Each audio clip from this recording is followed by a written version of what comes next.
మనం ఏం చేస్తుంటాం, ఎక్కువ నడిస్తే జాయింట్ ఇంకా స్ట్రెంగ్త్ అవుతుందని. ఇప్పుడు కేబీఆర్ పార్క్ లో మీరు చూసినట్టంటే రోజుకి 600-700 మంది పొద్దునే గిరగిరగిర తిరుగుతుంటారు. దాని వెనకాల ఉన్న డేంజర్ వాళ్ళకి తెలియదు.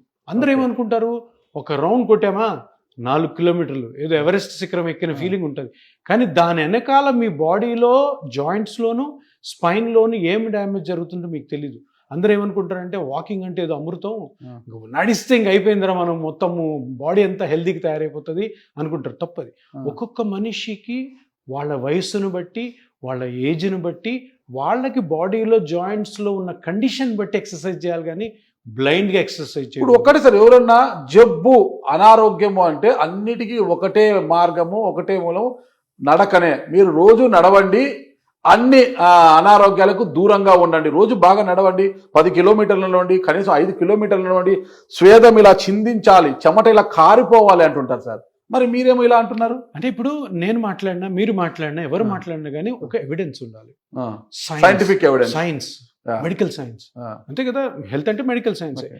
ఏ మెడికల్ బుక్స్ లో కూడాను walking is good for health అని ఉండదు. ఎందుకంటే మెడికల్ బుక్స్ ఏం చెప్తాయంటే ఎక్సర్సైజ్ చాలా ఇంపార్టెంట్. మెడికల్ బుక్స్ ఎక్సర్సైజ్లు ఏం చెప్తాయంటే, ఇప్పుడు మీరు 51 years, మీకు ఏ ప్రాబ్లం లేదు, హ్యాపీగా ఉన్నారు, మీ జాబ్ మీరు చేసుకుంటున్నారు.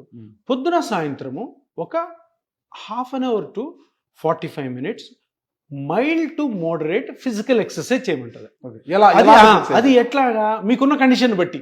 ఇప్పుడు మీకు మోకాలు నొప్పి ఉంది, మీకు ఆ physical exercise mild to moderate ఉన్నదానికి మోకాలుకి దెబ్బ తినకుండా ఉండాలి.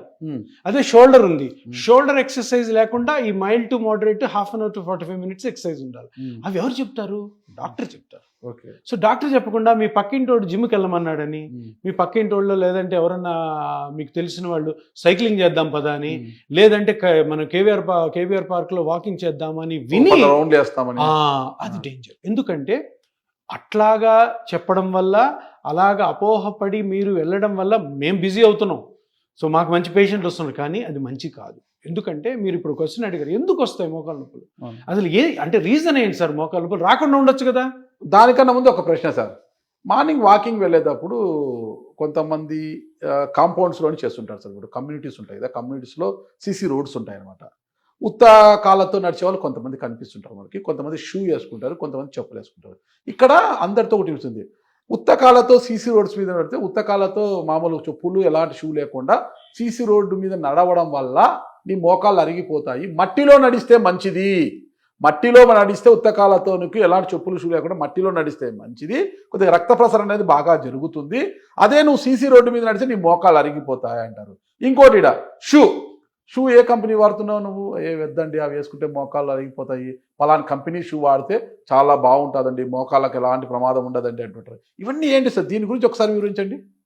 ఇప్పుడు నేను అంటాం, వాకింగ్ చేయడమే మీ బాడీ తాహత్ కంటే మించి చేయడము అదో డేంజర్.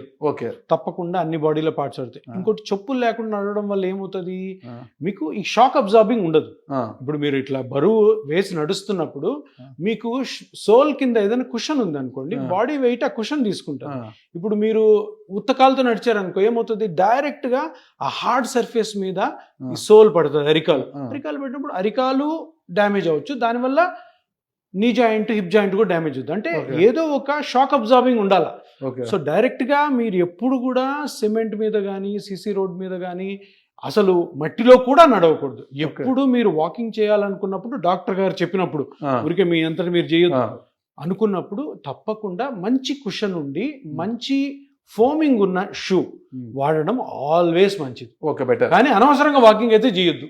ఓకే, ఏది మీరు అన్నట్టు వాకింగ్ చేస్తే మొత్తం హెల్త్ లో బీపీ, షుగర్ అన్ని కంట్రోల్ అయిపోతాయి. తప్పు, చాలా తప్పు. బీపీ, షుగర్ కంట్రోల్ అయ్యేది ఎక్సర్సైజ్ వల్ల తప్పితే వాకింగ్ వల్ల ఒక్కదాని వల్ల కాదు. మీకు మోకాలు నొప్పులు ఉండి బీపీ, షుగర్ని మీరు వాకింగ్ తో కంట్రోల్ చేసుకోవాలనుకుంటే మీ మోకాళ్ళు ప్లస్ ఆల్సో మీ స్పైన్ కూడా ప్రాబ్లం వచ్చే అవకాశం ఉంది.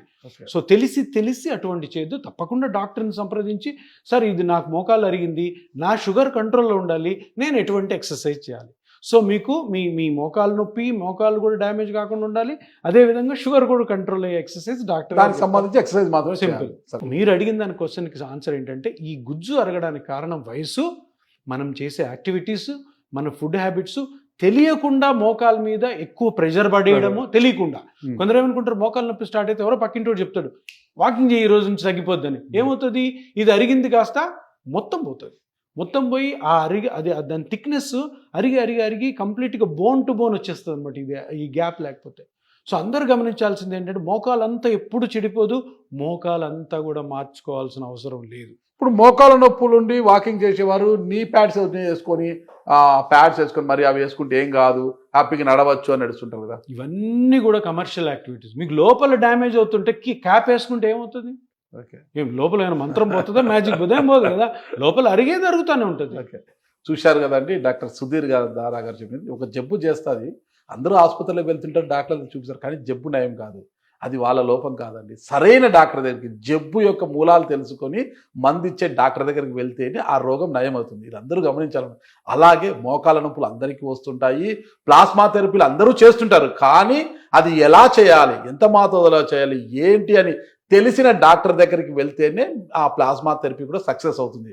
అలాంటి తెలిసిన వారిలో ఒకరే మన డాక్టర్ సుధీర్ దారా గారు. ఇప్పుడు అంటున్నారు కదా ప్లాస్మా థెరపీ అంటే ఎపియాన్ పెయిన్ క్లినిక్ అంటే ప్లాస్మా థెరపీ. ఈ రెండింటిది అవినాభావ సంబంధము, అవిభాజ్య కవలలు అంటారు కదా, అలాంటిది అనమాట ఈ రెండింటికి ఉన్న సంబంధము. మరి ఇంకెందుకు ఆలస్యము, మీకు మోకాల నొప్పులు అరిగిపోయి బాధపడుతుంటే స్టేజ్ 4లో ఉన్నా సరే గ్యారంటీ ఇస్తున్నారు, 90% సక్సెస్ రేట్ ఇస్తున్నారు. ప్లాస్మా థెరపీ ద్వారా నయం చేసుకోండి, హ్యాపీగా నడక సాగించండి అంటున్నారు. మరి ఇంకెందుకు ఆలస్యం, మీలో ఎవరైనా మోకాల చుప్పలు అరిగిపోయి బాధపడుతున్నవారు ఎవరైనా ఇంటర్వ్యూ చూస్తే కింద స్క్రోల్ అవుతున్న నంబర్కి కాల్ చేయండి, అపాయింట్మెంట్ తీసుకోండి. ఓకే, థ్యాంక్ యూ అండి, నమస్తే సార్.